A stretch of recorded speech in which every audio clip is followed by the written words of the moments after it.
नमस्कार सभी को। आज का टॉपिक है एम्फाइसीमा, जिसको हम सीओपीडी भी बोलते हैं। ओके, और इसका दूसरा नाम है पिंक पफर्स। ओके, तो मैं बताऊंगा आगे पिंक पफर्स इस पर्टिकुलर डिजीज को हम क्यों बोलते हैं। ओके, एम्फाइसीमा डिस्कस करने से पहले एक और चीज डिस्कस करते हैं। आप मूवी देखने से पहले, कोई भी थिएटर में कोई मूवी देख रहे हो या कोई भी मूवी देख रहे हो, स्टार्टिंग में तुम्हें दिखा दे कि एक मुकेश एड एक आता है, वो सिगरेट स्मोकर रहता है, टोबैको खाता रहता है, तो उसे एम्फाइसीमा होता है। बोलते हैं ना कि स्मोकिंग करने से एम्फाइसीमा, ब्रोंकाइटिस जैसे प्रॉब्लम्स आ सकते करके दिखाते। तो कहीं ना कहीं एम्फाइसीमा वर्ड तो तुमने सुना ही होगा। अगर तुम उसको स्मोक करते हो तो तुम्हें तो इजीली पता होगा कि भाई एम्फाइसीमा क्या होता है। ओके, तो एम्फाइसीमा 90 to 95% केसेस में जस्ट बिकॉज ऑफ स्मोकिंग की वजह से होता है। ओके ओके, एंड कुछ कुछ कंडीशन में, कुछ रेयर कंडीशंस में कुछ और रीजन हो सकता है और कुछ जेनेटिक कंडीशन हो सकता है, वो मैं आगे आगे बताऊंगा।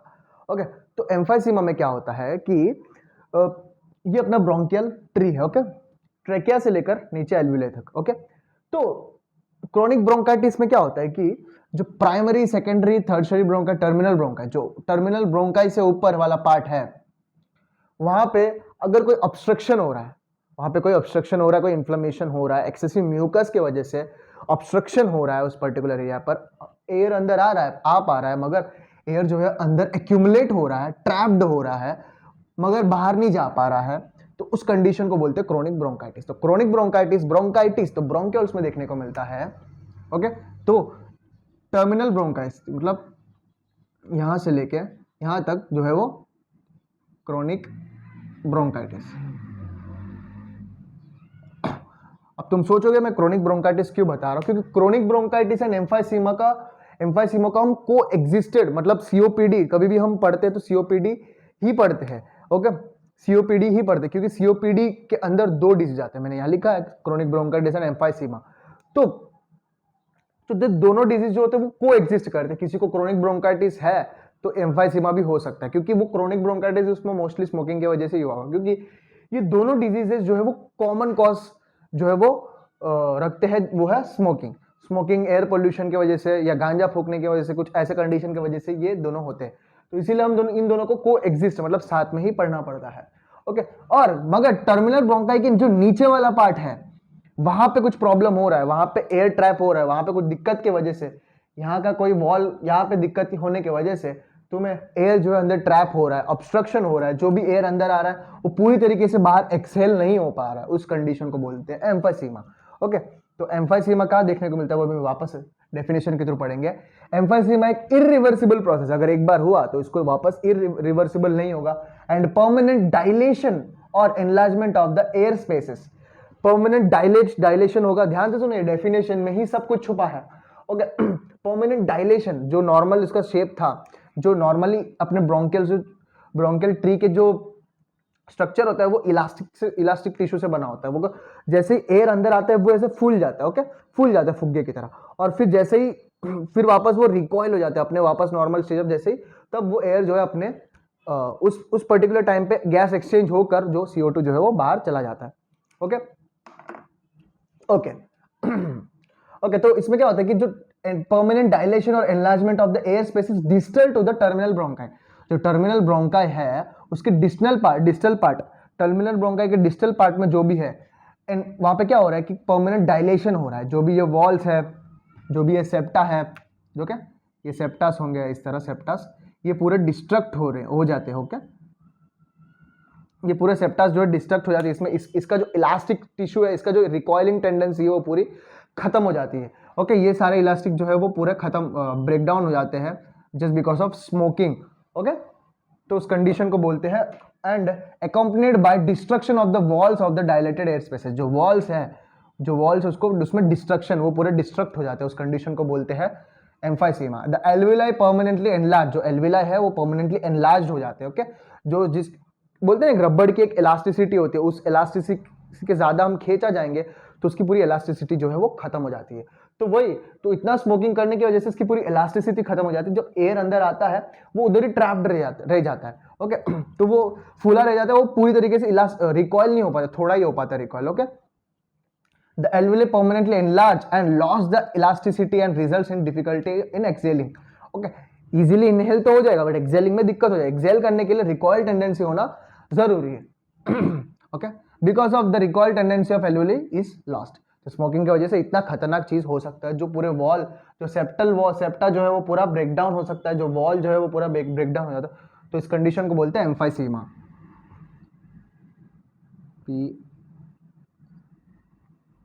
एम्फाइसीमा। ओके, जो टर्मिनल ब्रोंकाइट से डिस्टल वाला पार्ट है वहां पे परमानेंट डायलेशन हो रहा है, इरिवर्सिबल डायलेशन हो रहा है। ओके, जो वॉल से इसके पूरे डिस्ट्रक्ट हो रहा है, उस कंडीशन को बोलते हैं एम्फाइसीमा। और टर्मिनल ब्रोंकाइट के ऊपर वाला जो भी पार्ट है, ब्रोंकियल्स वाला पार्ट, वहां पे कोई ऑब्स्ट्रक्शन या inflammation, hypertrophy and hyperplasia of the mucus glands और goblet cells in the bronchials in the bronchial layer that leads to the chronic bronchitis. Okay okay, तो डेफिनेशन तो तुम्हें, आई होप तुम्हें एम्फाइसीमा क्यों होता है, कैसे होता है, वो तुम्हें समझ में आ गया होगा। ओके, इंट्रोडक्शन हो गया। तो सीओपीडी की बात करें तो सीओपीडी का मतलब क्या होता है? Chronic obstructive pulmonary disease. तो क्रोनिक बहुत पहले से चल रहा है, पल्मोनरी को ऑब्स्ट्रक्ट हो रहा है। ओके, कुछ रुक रहा है, रुकवाट आ रही है एयर एक्सचेंज में। ओके, तो क्रोनिक सीओपीडी में मेजरली, सीओपीडी में एक्चुअली में 4 डिजीज होते हैं, asthma, chronic bronchitis, emphysema and bronchiectasis. मगर हम क्रोनिक ब्रोंकाइटिस एंड एम्फाइसीमा को ही हम सीओपीडी में इंक्लूड करते हैं, बिकॉज एक्चुअल जो ऑब्स्ट्रक्शन है, इन दोनों का जो कॉज है दोनों का, वो है सेम, एक ही कॉज है, इसीलिए हम दोनों को को एग्जिस्टिंगली साथ में पढ़ते हैं, साथ में ही मतलब किस पेशेंट को क्रोनिक ब्रोंकाइटिस है उसको एम्फाइसीमा होने के चांसेस भी ज्यादा हो जाते हैं। ओके, तो chronic bronchitis defined by the clinical feature. तो क्रोनिक ब्रोंकाइटिस में क्या होता है कि पेशेंट जो है कुछ महीनों से, कुछ सालों से वो खांसता रहता है, मतलब कफ रहता है उस पर, पेशेंट को, और साथ में स्पुटम, एक्सपेक्टोरेशन निकल रहा है। तो क्रोनिक ब्रोंकाइटिस को हम किससे फाइंड आउट कर सकते हैं? Clinical feature. क्लिनिकल फीचर क्या? कफ। ओके, मगर एम्फाइसीमा ऐसा नहीं होता है, एम्फाइसीमा स्ट्रक्चरल चेंज होता है। स्ट्रक्चरल चेंज मतलब यहां स्ट्रक्चर चेंज हो रहा है, उसका पूरा वॉल्स जो है वो डिस्ट्रक्ट हो रहा है, जो पूरा इलास्टिसिटी वो पूरा खत्म हो रहा है। Okay, enlargement of the air space, acinus, ये पूरा पार्ट जो है वो एसिनस में आता है, वो पूरा पार्ट जो है वो परमानेंट डायलेट हो जाता है। Okay okay, the chronic bronchitis and emphysema both coexist because they share the major cause called smoking. Okay okay, in COPD the airway become obstructed and the lungs doesn't empty properly and that leaves air trapped inside. okay, air जो है अंदर trapped रहता है, पूरी तरीके से empty नहीं हो पाता। okay okay, so this is all about the emphysema। और इसको पिंक पफर्स इसीलिए बोलते हैं कि अब एयर अंदर जा पा रहा है। अब इसमें देखो ये पूरे वॉल्स जो है डिस्ट्रक्ट हो गए, इसमें पूरे वॉल्स जो है डिस्ट्रक्ट हो गए, जैसे एयर अंदर है ये पूरे फुग्गे की तरह फूल जाएंगे, मगर इनकी पूरी रिकॉइल टेंडेंसी पूरी खत्म हो गई, जैसे आगे थैली की तरह काम कर रहा है, अब अंदर आ गया, ऐसे वो हो ही नहीं रहे पूरा। तो वो रिकॉइल जो जितना थोड़ा बहुत हवा बाहर निकल जाएगा, पर थोड़ा ज्यादातर हवा जो एयर जो है वो अंदर ट्रैप्ड हो जाएगा। तो उसको पूरी तरीके से निकालने के लिए पेशेंट को इस तरह जबरदस्ती उसको एक्सेल करना पड़ता है। उसको जबरदस्ती एक्सेल करने के उसके गाल पूरे जो है वो लाल लाल हो जाते हैं, पिंकिश हो जाते हैं। ओके, तो ये वाला जो ब्लू ब्लॉटस वाला जो क्रोनिक ब्रोंकाइटिस को हम ब्लू ब्लॉटस बोलते हैं, क्योंकि उसमें CO2, ब्लड के अंदर CO2 का मात्रा जो है बढ़ जाता है, उसके लिए साइनोसिस देखने को मिलता है, इसीलिए उसका बॉडी जो है ब्लूइश कलर देखने को मिलता है। तो ये ज्यादातर इंडियंस में नहीं देख पाते, क्योंकि इंडियंस जो है ब्राउनिश होते हैं। ओके, मोस्टली ब्राउनिश कलर देखने को मिलते हैं, एंड फॉरेनर्स में ये चीज ज्यादा देखने को मिलता है, पिंक पफर्स, उनके गाल पूरे लाल लाल पिंकिश हो जाते हैं। ओके ओके, इसीलिए हम उसको पिंक पफर्स बोलते हैं। पॉजिटिव एजेंट्स की बात की तो मैंने बोला टोबैको स्मोकिंग, मारिजुआना स्मोकिंग, गांजा फूकना, air pollution and chemical fumes and dust. Okay, मगर एक और चीज है अल्फा 1 एंटीट्रिप्सिन डेफिशिएंसी। ये एक ऐसा एंजाइम है, ये एक ऐसा प्रोटीन है, सॉरी एक ऐसा प्रोटीन है। ये प्रोटीन का काम क्या पता है? अगर समझो एल्वियोलाई पे बहुत सारे न्यूट्रोफिल्स, मैक्रोफेजेस रहते हैं, जो जैसे ही कोई माइक्रोब अंदर आया तो उसको डिस्ट्रक्ट करते हैं। जैसे कि कोई माइक्रोब अंदर आया तो एल्वियोलाई के मैक्रोफेजेस जो है वो प्रोटीएसेस एंजाइम्स जो रिलीज करके जो सामने वाला जो माइक्रोब है, बैक्टीरिया है, उसके सेल वॉल को और उसके प्रोटीन्स को ब्रेक डाउन करने का काम जो है वो करते हैं प्रोटीएस एंजाइम। ट्रिप्सिन एक प्रोटीएज एंजाइम, प्रोटीएज मतलब जो प्रोटीन्स को ब्रेक डाउन करते हैं। किसके प्रोटीन्स को ब्रेक डाउन करते हैं? वो सामने वाले बैक्टीरिया के प्रोटीन्स को ब्रेक डाउन करते हैं। मगर वो जो प्रोटीएज होते हैं, जो माइक्रोफेज न्यूट्रोफिल जो रिलीज करते हैं, जो प्रोटीएसेस, उनको पता नहीं रहता है कि भाई वो सामने वाले का प्रोटीन है या अपना प्रोटीन है। तो उनको एक पर्टिकुलर टाइम पर रोकना जरूरी होता है। तो उनको एक पर्टिकुलर टाइम पर नहीं रोक पाए तो कोलैटरल डैमेज कर पाते हैं। मतलब बोलते हैं ना कि आपने 2.0 मूवी देखी होगी, 2.0 मूवी। तो 2.0 मूवी में पूरे movie starting of the movie में चिट्टी रोबोट है, मतलब चिट्टी रोबोट आता है, मगर एंड में मगर ऐसे रोबोट की जरूरत पड़ती है जिसमें मतलब बोलते हैं ना विध्वंस करने की एक एटीट्यूड हो। चिट्टी में वो सब नहीं होता है, चिट्टी हार जाता है, मगर 2.0 को बुलाया जाता है। 2.0 बहुत खतरनाक होता है, मगर 2.0 की वजह से एक प्रॉब्लम है, वो है कोलैटरल डैमेज ज्यादा होता है। ओके, वो कोलैटरल डैमेज ज्यादा करता है, इसीलिए वो डिस्ट्रक्शन, रेड चिप होता है ना उसके अंदर, वो डिस्ट्रक्शन करता है। ओके, तो एंटी ट्रिप्सिन का काम भी वही है। ट्रिप्सिन जो प्रोटीएज एंजाइम है वो डिस्ट्रक्शन का काम करता है। ओके, उसको सही टाइम पे नहीं रोका है, तो सही टाइम पे उसको रोकने वाला काम कौन करता है? Alpha 1 antitrypsin. अल्फा 1 एंटीट्रिप्सिन इसको कौन रिलीज करता है? लीवर रिलीज करता है। ओके, तो इसकी डेफिशिएंसी जो है वो मोस्टली जेनेटिकली देखी जाती है। एंड अल्फा 1 एंटीट्रिप्सिन के बारे में भी हम बात करेंगे, इसमें लीवर के भी कुछ सिम्टम्स देखने को मिलते हैं। So this is all about the introduction and COPD and chronic bronchitis के बीच में क्या रिलेशनशिप है एंड स्ट्रक्चरली किस तरह होता है एंड इसके कॉजेटिव एजेंट्स एंड एक और कॉजेटिव एजेंट क्या है? Alpha 1 antitrypsin deficiency. This is all about the emphysema introduction. इसके बाद हम पैथोजेनेसिस की बात करेंगे। ओके, तो देन हमने एम्फाइसीमा क्या होता है, अल्फा 1 एंटीट्रिप्सिन के बारे में भी हमने थोड़ा देख लिया है। ओके, तो हम उसकी पैथोजेनेसिस की बात करते हैं, मतलब स्मोकिंग की वजह से किस तरह एम्फाइसीमा डेवलप होता है। ओके, मतलब क्या होता है एल्विले के मतलब डिस्टल पार्ट्स पे जो टर्मिनल ब्रोंकाई के नीचे की तरफ क्या ऐसा चीज होता है जिसके वजह से हमें एम्फाइसीमा, जो उसकी पूरी इलास्टिसिटी की वाट लग जाती है, ऐसा क्या होता है वो सब हम देखेंगे। और साथ में अल्फा 1 एंटीट्रिप्सिन में भी क्या होता है और उसके वजह से एम्फाइसीमा क्यों होता है वो हम देखेंगे। ओके, तो clinically emphysema is largely confined to smokers and with, मतलब क्लिनिकली बात किया जाता है एम्फाइसीमा सिर्फ मोस्टली दो लोगों में देखा जाता है, जो अच्छा खासा फूकता है, कोई कई सालों से स्मोकिंग करता है, और जिसमें जेनेटिकली अल्फा 1 एंटीट्रिप्सिन डेफिशिएंसी है, जेनेटिक डिसऑर्डर है। ओके, तो सबसे पहले हम स्मोकर्स की बात करते हैं। Toxic injury and inflammation due to smoking. तो स्मोकिंग की वजह से, जब हम क्रोनिक ब्रोंकाइटिस पढ़ रहे थे, स्मोकिंग की वजह से जब स्मोकिंग के जो पार्टिकल्स, जो एंटीजेंस होते हैं, जो इरिटेंट पार्टिकल्स होते हैं, जो वो अपने ब्रोंकियल वॉल को स्टिमुलेट करते हैं, जिससे इन्फ्लेमेटरी सेल्स आ जाते हैं जो इंटरल्यूकिन 4 एंड इंटरल्यूकिन 5 को स्टिमुलेट करते हैं। ओके, जिसके वजह से क्या होता है कि जो गोबलेट्स एंड म्यूकस, वो जो सेल्स है वहां पे, जो लेयर है, वो एक्सेसिव म्यूकस सिक्रेट करते हैं। ओके, उनकी हाइपरप्लाजिया एंड हाइपरट्रोफी हो जाती है, जिसकी वजह से ऑब्स्ट्रक्शन देखने को मिलता है। और इसमें क्या होता है कि स्मोकिंग करने की वजह से जो स्मोक जो है, smoke trigger the inflammatory reaction, exactly inflammatory reaction होगा एट द एल्विलर वॉल्स। कहां पे होता है? ये नॉर्मल एल्विले है। ओके, ये नॉर्मल एल्विले इस तरह दिखता है। ओके, ये नॉर्मल है। ओके, मैंने इसको कुछ बाद में मैं इसको बताऊंगा कि सेंट्री एसिनार कैसा होता है, पर ये नॉर्मल एल्वियल है। यहाँ पे स्मोक आया तो ये पर्टिकुलर सबसे पहले ये वाले पार्ट पाएगा, प्रोक्सिमल पार्ट है, ये डिस्टल पार्ट है, पहले इधर आया। तो मोस्टली स्मोकर्स में प्रोक्सिमल पार्ट जो है वो इफेक्ट होता है, प्रोक्सिमल पार्ट। ओके, तो स्मोक इधर आया तो स्मोक क्या करेगा?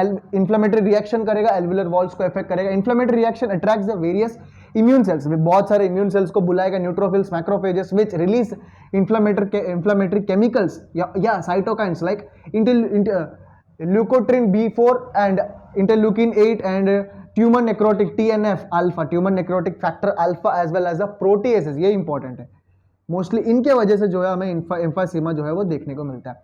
ओके, प्रोटीएसेस, कौन से प्रोटीएसेस का काम के वो प्रोटीन्स को कट करते, डाइजेस्ट करने का काम करते हैं प्रोटीएस। कौन से प्रोटीएस रिलीज होते हैं? इलास्टिस एंड कोलेजनेस। तो इलास्टिस नाम से पता चल रहा है कि वो इलास्टिन को डाइजेस्ट करेगा एंड कोलेजनेस जो है वो कोलेजन को डाइजेस्ट करेगा। तो इलास्टिन जो है वो अपने एल्विलर वॉल जो है, एल्विलर वॉल पे, ये वॉल्स पर इलास्टिन जो है वो प्रेजेंट होता है। इलास्टिन का काम क्या है? इलास्टिन वहां क्यों प्रेजेंट है? क्योंकि जैसे ही एयर अंदर आएगा ये क्या बोलते हैं, फूल जाएगा। ओके, फूल जाएगा, और जैसे ही एक्सपेल करना है, हवा बाहर निकालना है, तो वो तुरंत ही रिकॉइल हो जाएगा। ओके, फुग्गे, जैसे फुग्गे के अंदर हम हवा फूंक देते तो वो एक्सपैंड हो जाता है, फिर तुरंत ही उसको जो छोड़ देते, हाथ को छोड़ देते, वो अपने ओरिजिनल शेप पे आ जाता है, रिकॉइल हो जाता है। उसी तरह अपना एल्विलर भी काम करता है। एसिना जो है वो डिस्टल पार्ट जो है वो इस तरह ही काम करता है। Okay, alveolar wall. तो वहां पे क्यों इस तरह वो वर्क करता है? क्योंकि इलास्टिसिटी, बलून क्यों, उसकी इलास्टिसिटी है। तो इसी तरह इलास्टिन जो है वो एल्विलर वॉल से प्रेजेंट है। तो एल्विलर वॉल पे इलास्टिन जो प्रेजेंट है, वो ये प्रोटीएसेस जो है वो एल्विलर वॉल्स की वाट लगा देंगे। ओके, जो ये इलास्टिन प्रोटीएसेस कब रिलीज होने थे? जब कोई बैक्टीरिया या कोई वायरस इन्फेक्ट करे तब उसको मारने के लिए रिलीज होना था। जो सामने वाले बैक्टीरिया के प्रोटीन्स को मारना था, वो बैक्टीरिया के प्रोटीन्स को मारने की जगह ये खुद की इलास्टिन की वाट लगा रहे हैं। ओके, क्योंकि स्मोकिंग की वजह से दिस प्रोटीएसेस देखो this proteases break down the elastin and collagen of the alveolar wall. जो एल्विलर वॉल का जो इलास्टिन है वो उसको ब्रेक डाउन करते हैं। जो इलास्टिसिटी इसकी रहनी थी उसकी इलास्टिसिटी ही निकाल दी। तो समझ लो फुग्गे के अंदर से जो इलास्टिसिटी वाला वो है वो उसको निकाल देंगे तो वो थैली जैसा हो जाएगा। जो नॉर्मल थैली है उसके अंदर फूंक मारोगे तो वो उसकी जितनी स्ट्रेंथ है उतनी जाएगी, फिर उसको छोड़ दोगे तो उसके अंदर वो हवा रहेगा, वो अपने आप बाहर नहीं जाएगा। मगर बलून ऐसा नहीं है, बलून अपने आप पूरा बाहर जो अपने ओरिजिनल शेप पे आ जाता है। बलून और प्लास्टिक कवर को रिफर करो। ओके तो दिस लीड्स टू द एम्फाइसिस। तो एम्फाइसिस में क्या होगा, उसकी रिकॉइल टेंडेंसी जो है वो कम हो जाती है, जिसकी वजह से एयर जो है अंदर ट्रैप्ड रहता है। जैसे थैली के अंदर नॉर्मल थैली लिया, जो किराना शॉप पे जो थैली में वो सब भर के देते हैं आटा वाटा, वो सब वैसी थैली की बात कर रहा हूँ मैं। अगर उस थैली को ऐसे फूंक मारोगे अंदर और बलून के अंदर फूंक मारोगे, बलून में फूंक मारा और बलून को छोड़ दोगे, वो अपने ओरिजिनल शेप पे आएगा, वो नॉर्मल लंग हुआ। और इस थैली के अंदर फूंक मार रहे हो तुम, उसके थैली के अंदर हवा गया और उसको छोड़ रहे हो, वो थैली थोड़ा हवा बाहर छोड़ेगा, बाकी मोस्ट ऑफ द हवा जो है वो एयर जो है उसके अंदर थैली के अंदर ट्रैप्ड होगा। वो है एम्फाइसीमा। एम्फाइसीमा जो एल्विलर वॉल उस तरह रहता है। ओके आई होप तुम्हें ये इस एग्जांपल में समझ आ गया होगा। Okay and loss of elastin, loss of recoil. Elastin loss होने की वजह से इलास्टिन का रिकॉइल टेंडेंसी कम होगा। एंड एयर ट्रैप्ड, एयर जो है वो अंदर ट्रैप्ड होगा, एयर जो है अंदर ट्रैप्ड होगा। इसीलिए तो हम इसको सीओपीडी में इंक्लूड करते हैं। सीओपीडी में क्या होता है, ऑब्स्ट्रक्शन हो रहा है, वन टाइप ऑफ ऑब्स्ट्रक्शन ही हुआ ना, एयर अंदर ट्रैप्ड हो रहा है। Okay and air trapped inside the lung, जिसकी वजह से हमें बैरल शेप्ड चेस्ट देखने को, चेस्ट जो है वो बैरल शेप्ड, मतलब लंग का साइज जो है वो बढ़ रहा है, बैरल शेप्ड हो गया, मतलब हवा अंदर भर चुका है। Okay and the patient need more energy. तो अब नॉर्मल थैली, जो थैली है उस थैली के अंदर हमने हवा भर दी, उस हवा और उसको छोड़ दिया, हवा भर के उसको छोड़ दिया, तो अंदर का हवा जो है थोड़ा हवा बाहर गया, बाकी जो मोस्ट ऑफ द हवा जो अंदर ही है, उस हवा को निकालने के लिए हमें मतलब उस थैली को नीचे दबाना पड़ेगा। ओके तो यही चीज होगा, मतलब वो एल्विलम में जो हवा ट्रैप्ड है उस हवा को बाहर निकालने के लिए हमें, जो पेशेंट है वो अपने आप को ज्यादा फोर्स लगाता है, ज्यादा एनर्जी चाहिए होता है। ओके इसीलिए इस पेशेंट में, एम्फाइसीमा पेशेंट में वेट लॉस भी देखने को मिलता है। ओके ये हम आगे देखेंगे। Okay and patient need more energy to expel the air outside.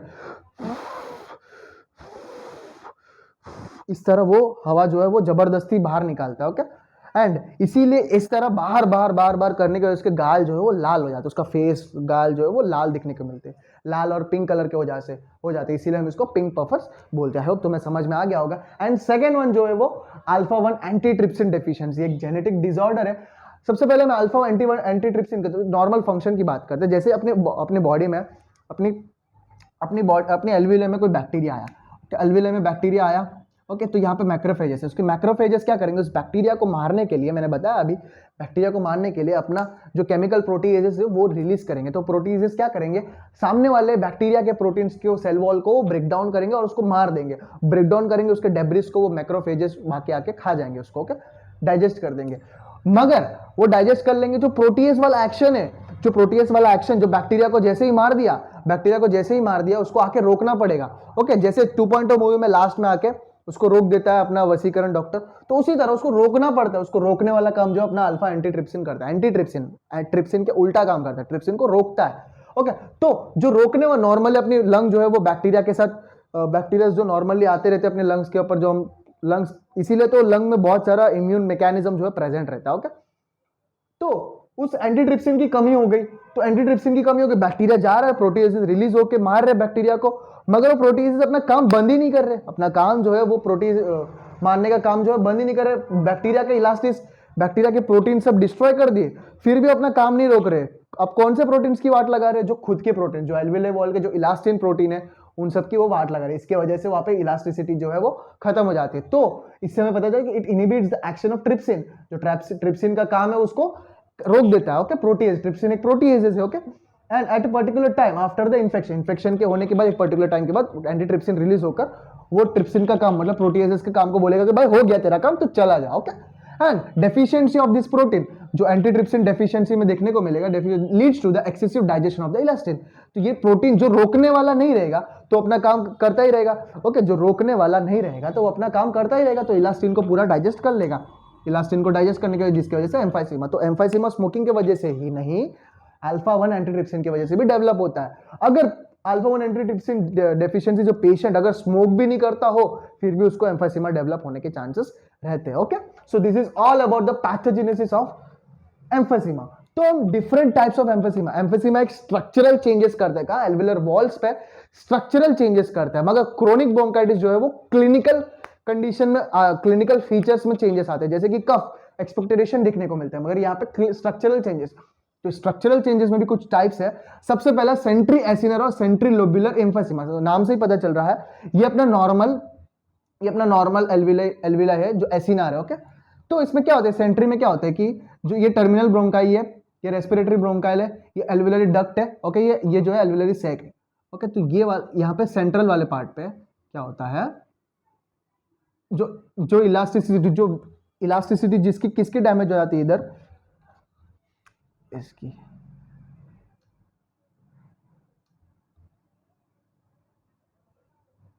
इस तरह जो है वो डैमेज सेंट्रल पार्ट पे, प्रॉक्सिमल पार्ट मोस्ट कॉमनली ये देखने को मिलता है। ओके, क्योंकि सबसे पहले स्मोक यहां पे आएगा, यहां जाने से पहले यहां आएगा। ओके, अगर प्रीडोमिनेटली इन हैवी स्मोकर जो अच्छा खासा फूकते हैं उनमें देखने को मिलता है डैमेज द सेंट्रल और प्रोक्सिमल एल्विल। जो प्रोक्सिमल पार्ट है, ये प्रोक्सिमल पार्ट है, ये डिस्टल वाला पार्ट प्रोक्सिमल पार्ट पे करेगा। In severe cases distal part is also affected. Severe cases में क्या होता है कि ये इफेक्ट जो है वो पूरा डिस्टल में भी फैल जाएगा। ओके, डिस्टल में फैल जाएगा तो पैन एसिनर होगा, वो मतलब पूरा जो है वो इफेक्ट हो जाता है। जब पूरा इफेक्ट हो जाए उसको हम पैन एसिनर बोलते हैं। Okay, in severe cases pan acinar में कन्वर्ट हो जाएगा। It typically affect the upper lobe of the lungs, lungs के जो अपर लोब्स होते हैं वहां ये सेंट्री एसिनर जो है वो देखने को मिलता है, एम्फाइसीमा जो देखने को मिलता है। And second one is the pan acinar emphysema. Pan acinar emphysema क्या होता है कि ये पूरा मतलब यहां से लेकर रेस्पिरेटरी टर्मिनल ब्रोंकाई के नीचे के, टर्मिनल ब्रोंकाई से distal to the terminal bronchi, जो मैंने अपने डेफिनेशन में distal to the terminal bronchi के डिस्टल से ये जो एम्फाइसीमा जो है स्ट्रक्चरल चेंजेस जो है देखने को मिलते हैं। तो ये पूरा पार्ट जो है वो इफेक्ट होता है। देखो यहाँ पे मैंने पूरा पार्ट, ये जो है ये टर्मिनल ब्रोंकाई है, ब्रोंकियोल है, तो इसके नीचे वाला पार्ट पूरा जो है वो इफेक्ट होगा। Entire acina is uniformly affected, पूरा एसिना जो है वो यूनिफॉर्मली अफेक्टेड होता है and associated with alpha 1 antitrypsin deficiency. Alpha 1 antitrypsin deficiency में ये देखने को मिलता है। Okay, alpha 1 antitrypsin deficiency patient है उसमें पैन एसिनर एम्फेसिमा देखने को मिलता है and typically affect the lower lobes of the lung. Centriacinar जो है वो अपर लोब्स को इफेक्ट करता है एंड पैन एसिनर जो है लोअर लोब्स को इफेक्ट करता है। And the third one is the distal emphysema. Distal emphysema मतलब ये वाला पार्ट तो नॉर्मल है, ये वाले पार्ट पे हो रहा है, ये वाले पार्ट पे जो है वो दिक्कत हो रहा है distal. And distal alveoli is mostly affected, distal part पे जो है वो अफेक्टेड रहता है and mostly leads to the, and ये अगर डिस्टल वाला पार्ट जो है वो प्लूरा के साथ, प्लूरा के पास में होता है। ये अगर लंग है, ये लंग, ये डिस्टल वाला पार्ट इधर है तो प्लूरा के पास में होगा। ओके, प्लूरा के पास में होगा, तो प्लूरा के पास में होगा तो अगर ये रप्चर हो जाएंगे, तो न्यूमोथोरेक्स होने के स्पॉन्टेनियस सेकेंडरी स्पॉन्टेनियस न्यूमोथोरेक्स जो है डेवलप हो सकते हैं। तो ये इंपॉर्टेंट है। तो एम्फाइसीमा में जब हम न्यूमोथोरेक्स पढ़ेंगे उसमें हम इसके बारे में भी थोड़ा देखेंगे। ओके, क्रोनिक ब्रोंकाइटिस की वजह से भी देखने को मिलता है एंड डिस्टल न्यूमोथोरेक्स अगर डेवलप हो रहा है तो उस पेशेंट को, स्मोकर भी है तो उस पेशेंट को डिस्टल लिम्फोसिमा होने के चांसेस ज्यादा रहते हैं। आई होप तुम्हें समझ में आ गया होगा ये वाला पार्ट। एंड अभी हम देखेंगे इसके क्लिनिकल सिम्टम्स, देन उसके कॉम्प्लिकेशंस, उसके बाद उसके diagnosis and treatment. Okay, then अभी हम देखेंगे सिम्टम्स। एम्फेसिमा के क्लिनिकल सिम्टम्स की बात किया जाए तो सबसे पहले क्या होगा कि जो स्मोकर होता है ना, जो फूकता रहता है,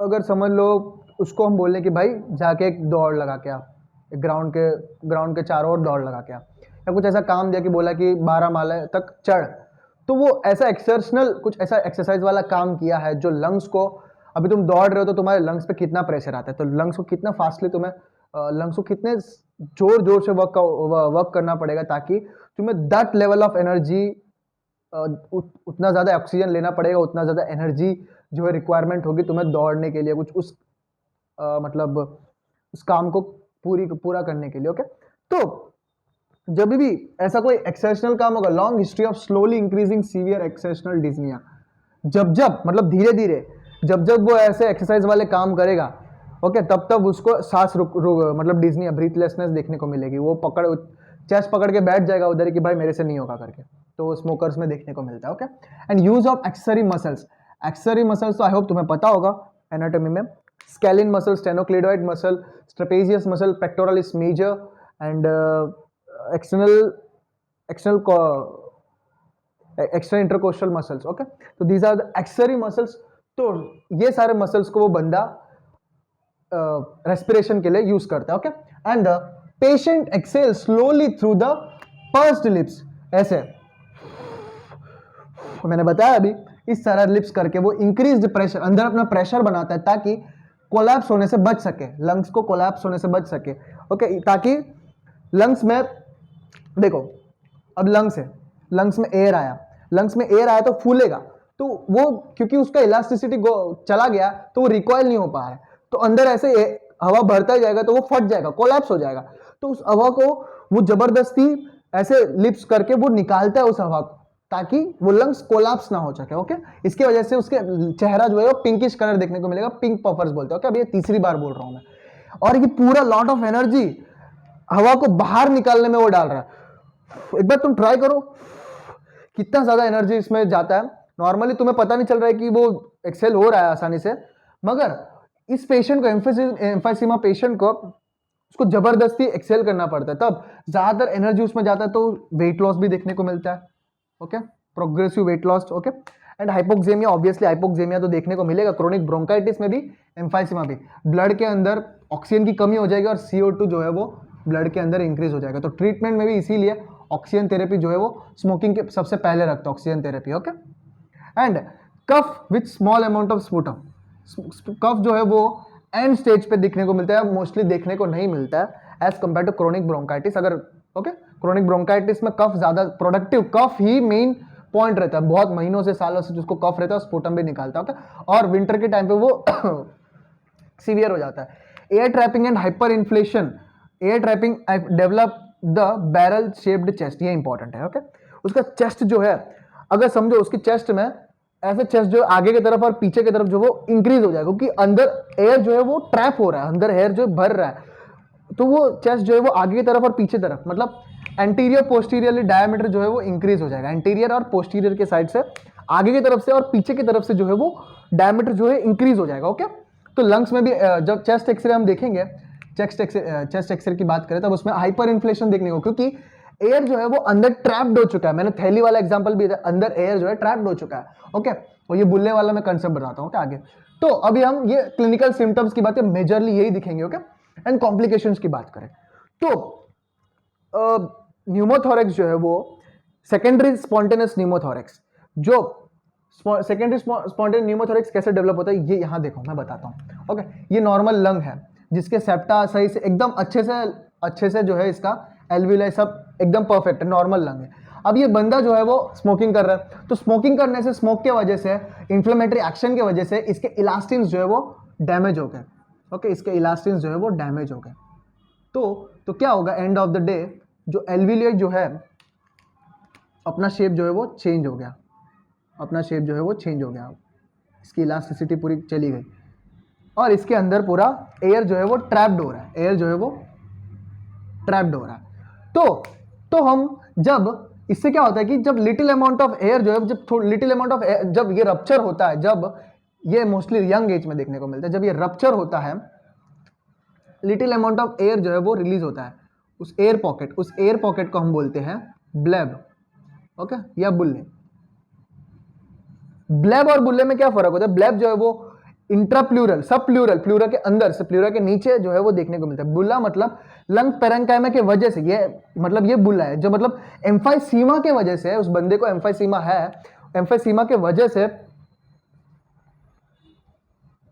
ओके, एम्फाइसीमा के वजह से उसको बुल्ला जो है बन रहा है, lung little amount of air pocket release होने की वजह से, लंग पेरेन्काइमा के अंदर रिलीज होने की वजह से उसको न्यूमोथोरेक्स देखने को मिल रहा है, उसको हम सेकेंडरी न्यूमोथोरेक्स बोलेंगे। वापस मैं एक्सप्लेन कर देता हूं, तो स्मोकिंग की वजह से उसका जो एल्वियोलाई जो है पूरा डैमेज हो गया, जिसकी वजह से एयर जो है ट्रैप्ड हो रहा है, जिसकी वजह से बुल्ला बना।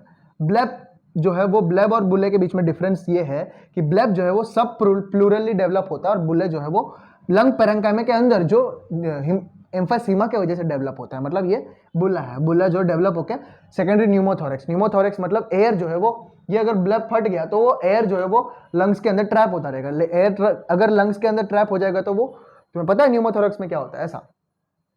एंड सेकेंड वन जो है वो पल्मोनरी हाइपरटेंशन। यहां देखो, अब एम्फाइसीमा जो है प्रोग्रेसली, ये चीज, ये pulmonary hypertension and cor pulmonary जो है वो मेजरली हमें क्रोनिक ब्रोंकाइटिस में देखने को मिलता है, मगर एंड स्टेज ऑफ एम्फाइसीमा में ये pulmonary hypertension and core pulmonary जो है वो एंड स्टेज में देखने को मिलता है। मतलब ये कैसे होता है वापस मैं एक्सप्लेन करता हूं। ओके, तो एम्फाइसीमा की वजह से लार्ज अमाउंट ऑफ एल्विले जो है वो डैमेज हो चुका है। The large amount of damage alveoli और lung parenchyma leads to the okay, तो उसमें क्या होता है कि large amount of lung parenchyma damage होने की वजह से, इधर ध्यान दो, तो वहां के जो आर्टरीज जो है वो डैमेज हो गए, तो वहां पे ब्लड सप्लाई की कोई जरूरत नहीं है, जहां जरूरत है वहां सप्लाई वो बढ़ा लेंगे। तो यहाँ पे क्या होगा, वेजो कॉन्स्ट्रिक्शन होगा, वेजो कॉन्स्ट्रिक्शन, यहाँ पे जो है वेजो कॉन्स्ट्रिक्शन होगा। ओके, तो यहाँ पे वेजो कॉन्स्ट्रिक्शन होने की वजह से यहाँ पे हाइपरटेंशन देखने को मिलेगा, उसको हम पल्मोनरी हाइपरटेंशन, तो यहाँ पे पल्मोनरी लंग के अंदर पल्मोनरी हाइपरटेंशन देखने को मिलेगा, क्योंकि यहाँ पे major amount of lung parenchyma emphysema के वजह से major amount of lung parenchyma जो है वो डैमेज हो चुका है, उसके वजह से हमें पल्मोनरी हाइपरटेंशन देखने को मिला। तो अब राइट हार्ट जो है वो ब्लड सप्लाई कर रहा है लंग्स में, तो यहाँ पे वेजो कॉन्स्ट्रिक्शन हो गया। अगर ये पाइप है, ये पाइप जो है नल के साथ फिट है, ये नल के साथ फिट है और यह नॉर्मली सप्लाई हो रहा है, मगर यहाँ पे वेजो कॉन्स्ट्रिक्ट तुमने यहाँ पे दबा दिया, यहाँ पे तुमने दबा दिया, तो यहाँ पे प्रेशर आ रहा है, यहाँ पे प्रेशर आ रहा है, तो यहाँ पे प्रेशर आएगा तो इसको और प्रेशर लगाना पड़ेगा ताकि ये आगे बढ़े ब्लड। तो ये और प्रेशर लगा रहा है नल, तो अगर ये प्रेशर नहीं लगा तो ये पाइप जो है निकल जाएगा। ओके, मगर बॉडी में क्या होता है कि हार्ट को पता चल जाता है कि भाई प्रेशर आ रहा है, तो वो हाइपरट्रॉफी देखने को मिलेगा, अपना एनलार्ज हो जाएगा, राइट वेंट्रिकल जो है वो एनलार्ज हो जाएगा। ओके, तो ये हार्ट जो है वो राइट एनलार्ज हो जाएगा। तो इस एनलार्ज्ड कंडीशन की वजह से राइट हार्ट फेलियर देखने को मिलेगा, जिसको हम कॉर पल्मोनरी बोलते हैं। ओके, क्या बोलते हैं, कॉर पल्मोनरी। ओके, तो ये दो हुए मेजर। सबसे पहले जो है एम्फाइसेमेटिक चेंजेस की वजह से सब प्लूरल ब्लब या बुला बनते हैं, गेट रप्चर, एंड इससे वजह सेकेंडरी स्पॉन्टेनियस निमोनिया होता है। एंड पल्मोनरी हाइपरटेंशन मैंने बताया, वेजो कॉन्स्ट्रिक्शन होता है, वेजो कॉन्स्ट्रिक्शन की वजह से।